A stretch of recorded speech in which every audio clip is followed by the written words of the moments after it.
নমস্কার, সিএনএন 24-এ আমি সমর্পিতা আপনাদের স্বাগত জানাচ্ছি। প্রথমে দেখে নেব আজকের সংবাদ শিরোনাম। অধ্যক্ষ গ্রেফতার সহ অধ্যাপকের শারীরিক নির্যাতনের প্রতিবাদে ছাত্রছাত্রীদের বিক্ষোভে কাছাড় কলেজ প্রাঙ্গণ উত্তাল। জেলা প্রশাসনের ডাকা বৈঠকে এসে চরম দুর্ভোগের শিকার শিক্ষক শিক্ষিকারা। গৃহবধূকে পুড়িয়ে মারার অভিযোগ, ন্যাশনাল হাইওয়ে এলাকায় চাঞ্চল্য।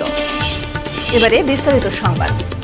কাছাড় কলেজের অধ্যক্ষ সিদ্ধার্থ শঙ্কর নাথকে গ্রেফতার ও অধ্যাপক স্বদেশ রঞ্জন দাসের উপর চলা শারীরিক নির্যাতনের প্রতিবাদে কলেজের প্রবেশদ্বার বন্ধ করে শশ ছাত্রছাত্রীরা বিক্ষোভ প্রদর্শন করে উত্তাল প্রতিবাদ জানান।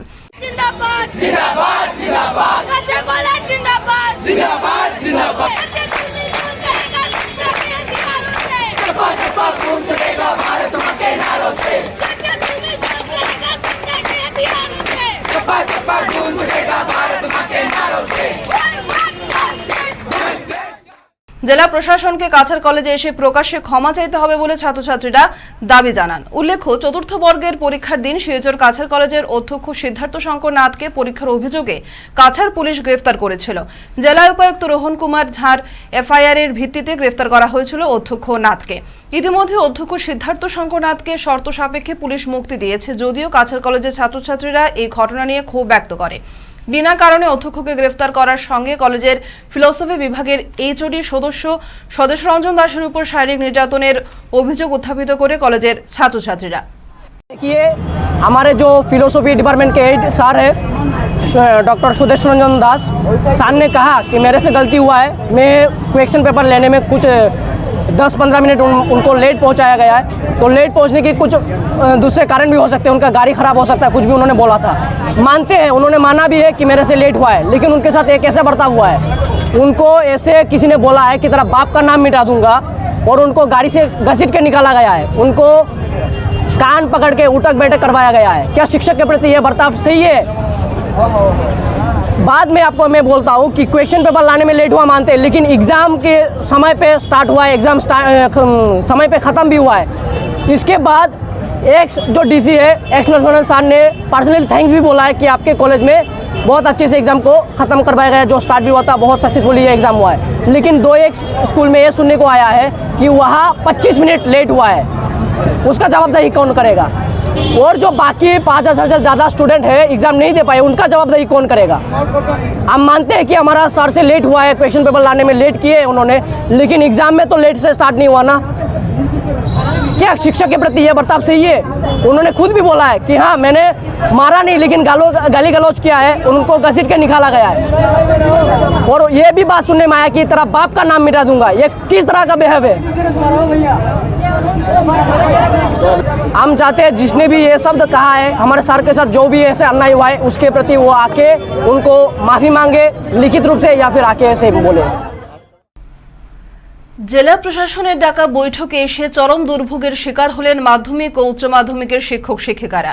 এদিন শিলচর ডিআরডি কার্যালয়ে মিশন ভূমিপুত্রের অধীন কাস্ট সার্টিফিকেট শিক্ষকদের কাছে সমঝে দিতে বেলা 11টায় এক সভা ডাকা হয়। এতে যোগ দিতে ছুটে আসেন জেলার কয়েক শতাধিক কর্মরত শিক্ষক শিক্ষিকারা, কিন্তু বৈঠক কক্ষে পর্যাপ্ত আসন না থাকায় অসংখ্য শিক্ষক শিক্ষিকা ডিআরডি চত্বরে এদিক ওদিকে দাঁড়িয়ে থাকতে বাধ্য হন। এর মধ্যে ছিল দীর্ঘক্ষণ লোডশেডিং, শারীরিক অসুস্থ হয়ে পড়েন একাধিক শিক্ষিকা। সভা আয়োজনে অব্যবস্থা দেখে ক্ষুব্ধ হয়ে ওঠেন দূর দূরান্ত থেকে আসা শিক্ষক শিক্ষিকারা। আসন সংখ্যার চেয়ে 3 গুণ বেশি লোক জড়ো করার সদুত্তর চেয়ে প্রশাসনের কর্মীরা চটে যান। সভাকক্ষে অঙ্গুলি হেলিয়ে চড়া সুরে শিক্ষক শিক্ষিকাদের অপদস্থ করতেও দেখা যায়। উল্লেখ্য, কাছাড়ের নবাগত জেলাশাসকের শহরের ঐতিহ্যবাহী কাছাড় কলেজে আক্রমণাত্মক মেজাজের দুদিনের মাথায় শিক্ষক শিক্ষিকাদের সাথে প্রশাসনিক কর্মকর্তাদের এহেন ভূমিকায় তীব্র সমালোচনার ঝড় উঠছে সচেতন মহলে। গায়ে আগুন দিয়ে এক গৃহবধূকে পুড়িয়ে মারার অভিযোগ আনলেন হতভাগ্য গৃহবধূর পরিবারের সদস্যরা। ঘটনাটি সংঘটিত হয়েছে শনিবার রাতে শিলচর শহরের ন্যাশনাল হাইওয়ে পুলিশ লেনে। হতভাগ্য মাম্পি নাগের বড় ভাই শিবসাগর শিমুলগুড়ি শহরের সুনীল নাগ জানান, করিমগঞ্জ জেলার মাইজগ্রাম এলাকার দেবাশিস দেবের সঙ্গে বোনের বিয়ে হয় 5 বছর আগে। বিয়ের পর থেকে স্বামী এবং শ্বশুরবাড়ির সদস্যরা মাম্পিকে বরাবরই মানসিক এবং শারীরিক অত্যাচার চালাতো। গত শনিবার রাতে ন্যাশনাল হাইওয়ের বাড়িতে দেবাশিস দেব মাম্পির গায়ে আগুন লাগায়। মাম্পির চিৎকারে পাড়া পড়শিরা মাম্পিকে উদ্ধার করতে চাইলে ঘরে গিয়ে দেখতে পায় ঘরের গ্রিল বন্ধ। পরবর্তীতে পড়শিরা এসে মাম্পিকে উদ্ধার করে শিলচর মেডিকেল কলেজে পাঠায়। শরীরের 90% বেশি পুড়ে যাওয়ায় এদিন রাতেই মাম্পি প্রাণ ত্যাগ করেন। সুনীল মেডিকেল কলেজে গিয়ে বোনের মরদেহ দেখতে পান।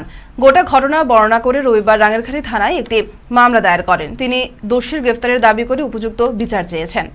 আমার বোন মাম্পি নাগ দেবাশিস দেব করিমগঞ্জ মাইজগ্রামের ছেলে একটা বিয়া হয়েছে। তারা থাকে ন্যাশনাল হাইওয়ে পল্লীশ্রী লেনো শিলচার রেন্টে থাকে।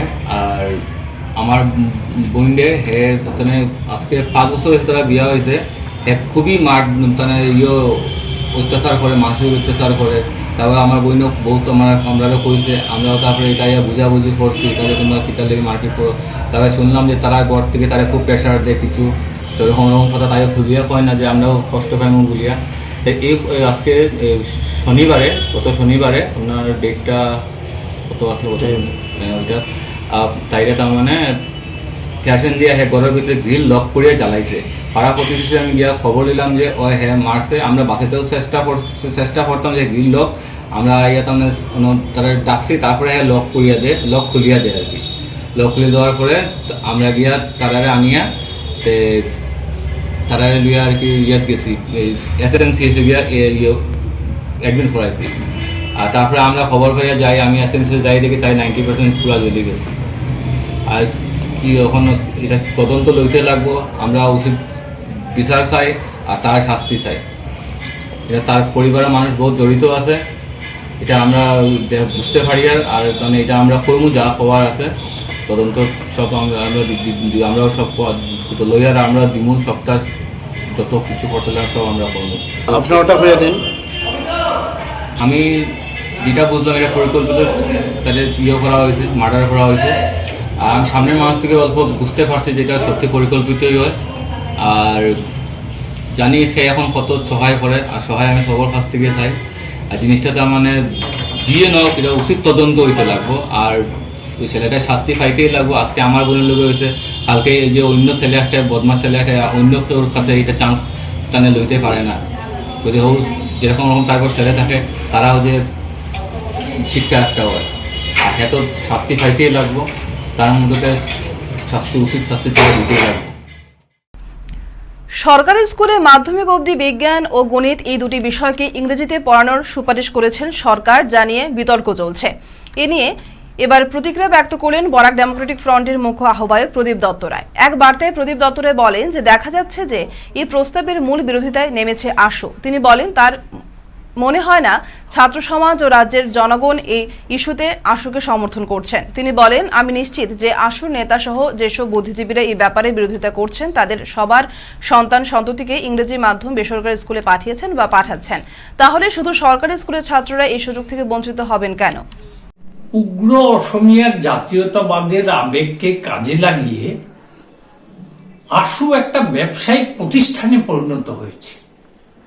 ছাত্রদের স্বার্থে তাদের কোনো কথাবার্তা নেই, শুধু রাজনৈতিক স্বার্থ নিয়ে কথা বলছে। এই যে আসাম সরকার ক্লাস 3-তে বিজ্ঞান এবং অঙ্কে ইংরেজিতে পড়ানোর সিদ্ধান্ত নিয়েছে, এর বিরোধিতা করছে আশু।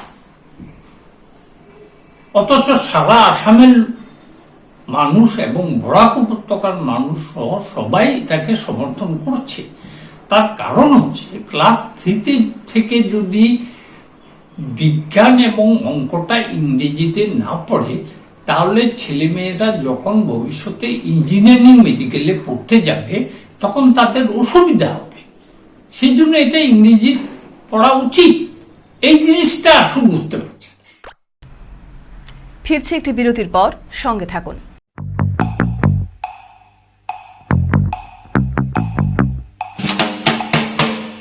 Capital diagnostic centre. এখানে আপনারা পাবেন উন্নত ও অত্যাধুনিক চিকিৎসা পরিষেবা। ডায়াগনস্টিক, কনসালটেশন, জেনারেল মেডিসিনের পাশাপাশি এখানে পাবেন cardiology, paediatric, gynaecology, ENT, sugar care, skin care, nephrology, orthopaedic, psychiatric সহ এক ছাদের তলায় কমপ্লিট হেলথ কেয়ারের সুবিধে পাবেন। যথার্থ মূল্যে pathology, endoscopy, ultrasonography, ECG, echocardiography এবং এক্স-রের মতো পরিষেবা। সাথে পাবেন অভিজ্ঞ চিকিৎসকদের পরামর্শ। তাহলে আর দেরি কিসের? কম খরচে উন্নত মানের চিকিৎসা পরিষেবা পেতে এখনই যোগাযোগ করুন ক্যাপিটাল ডায়াগনস্টিক সেন্টার। যোগাযোগ 0384220078।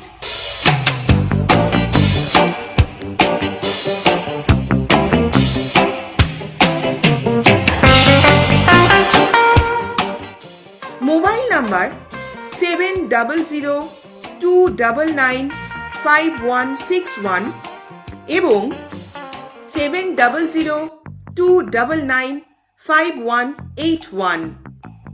ক্যাপিটাল ডায়াগনস্টিক সেন্টার, ঠিকানা club road, capital point, Silchar 1। আজই আসুন আমাদের সেন্টারে। সুস্থ জীবনের লক্ষ্যে ক্যাপিটাল ডায়াগনস্টিক সর্বদা আপনাদের সেবায়। ফিরে এলাম বিরতির পর। তৃতীয় ও চতুর্থ বর্গের নিযুক্তি পরীক্ষার সেন্টার হাইলাকান্দি জেলায় স্থাপনের দাবিতে এবং গত রবিবার চতুর্থ বর্গের পরীক্ষায় যানজটে পড়ে পরীক্ষায় অবতীর্ণ হতে না পারা প্রার্থীদের গৃহ জেলায় পরীক্ষার সুযোগ করে দেওয়ার দাবিতে কংগ্রেস, রাইজার দল, সিপিআইএম, সিপিআইএ 4 দলীয় বিরোধী ঐক্যমঞ্চের ডাকা প্রতিবাদী মিছিলে উত্তাল হল হাইলাকান্দি জেলা সদর।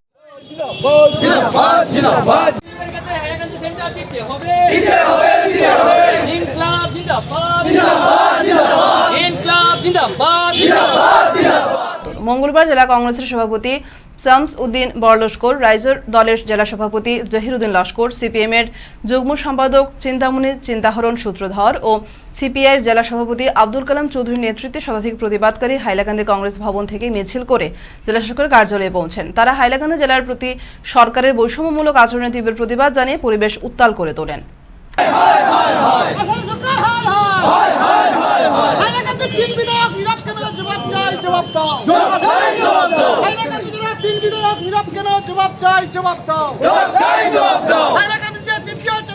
আপোনালোকে আজি যে মই স্মাৰকে দি মুখ্যমন্ত্ৰীৰ উদ্দেশ্যে আপোনালোকে জানে যে মোৰ হাইলাকান্দি জিলাৰ যে 3জন বিধায়ক আছে, 3জন বিধায়ক অসম্পন্ন।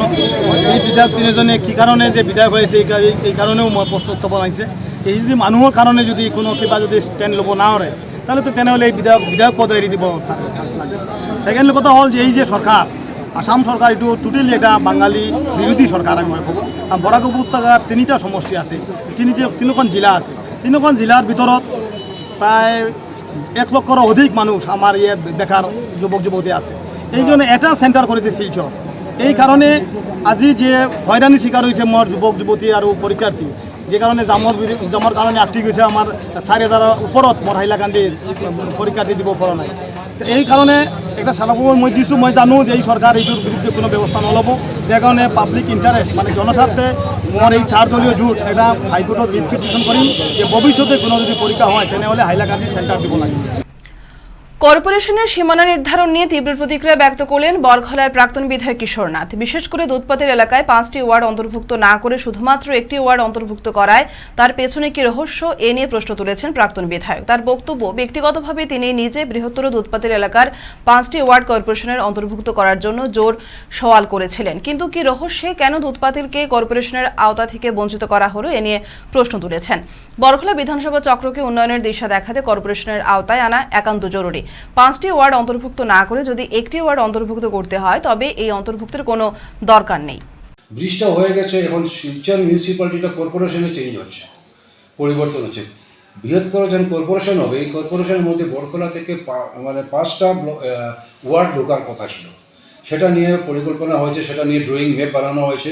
এইভাবে ম্যাপ তৈরি করা হয়েছিল। এই ম্যাপ দিয়ে ওটা এখান থেকে শুরু করে আমার মাসুগার জিপি, দুধপাতির জিপি, ছোটো দুধপাতির জিপি, হাতিছড়ার একটা পোর্শন, আর এদিকে বধুপুর মাসিপুরে একটা পোর্শন, সেটা নিয়ে একটা বৃহত্তর একটা এলাকা 5টা ওয়ার্ড সেখানে গঠন করার কথা ছিল। তারপরে দেখতে পাচ্ছি, জানি না কে বা কাহারা সেটা নিয়ে আবার বানচাল করছেন, সেটা আমি জানি না, সেটা আমি বুঝতে পারছি না। সেটা থেকে আবার বলছে সেটা হবে না, ওখান থেকে আবার এরিয়া কর্তন করা হচ্ছে। করতে করতে এখন দেখা যাচ্ছে কি, তারপর দেখা গেল যে দুধপাতিলের একটা ওয়ার্ড রাখা হবে, বা একটা ওয়ার্ড কেন রাখা হবে? যদি 4টা 5টা ওয়ার্ড যখন রাখা হবে না, তাহলে একটা ওয়ার্ড কেন রাখা হবে? কী স্বার্থে, কার স্বার্থে সেই একটা ওয়ার্ডটা রাখা হবে? যদি হয় তাহলে 5টা ওয়ার্ড হোক, যদি না হয় তাহলে না হোক।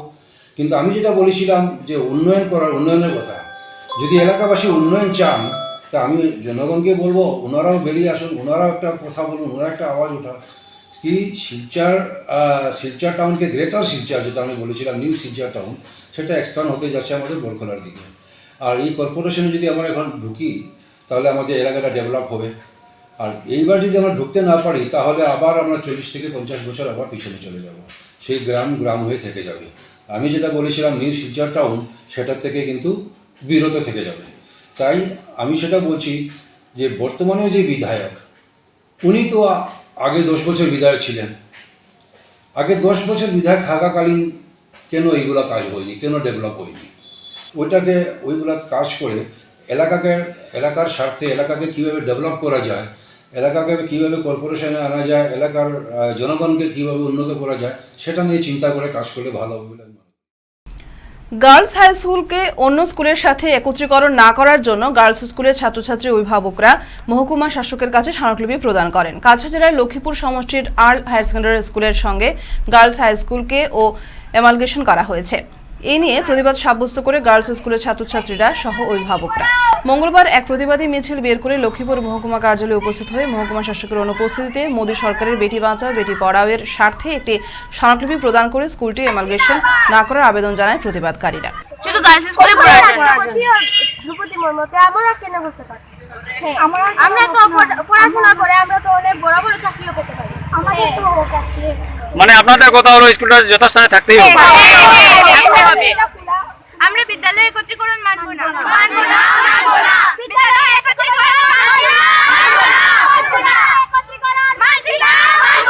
নারী শক্তি জিন্দাবাদ, নারী শক্তি জিন্দাবাদ, বালিকা বিদ্যালয় জিন্দাবাদ। And I stayed hostel in this area, Lakepur. Just because I want to read at Girls School, Lakepur, I feel comfortably, and I cannot leave that school. And everyone has to support us to save that school.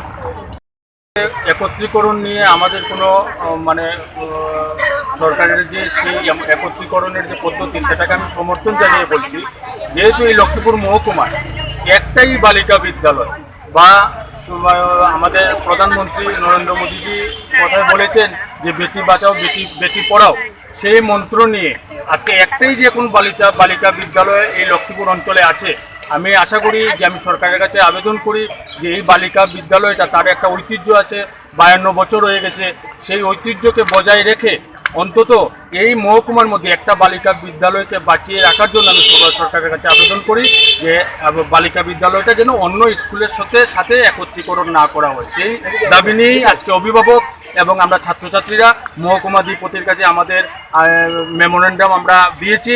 আমরা আগামীতে আমরা মুখ্যমন্ত্রী এবং শিক্ষামন্ত্রীর কাছে আমাদের আবেদনপত্র পাঠাবো এবং আমরা আশা করি সরকার আমাদের পক্ষে সমর্থন জানিয়ে সেই আমাদের দাবিগুলো পূরণ করবে।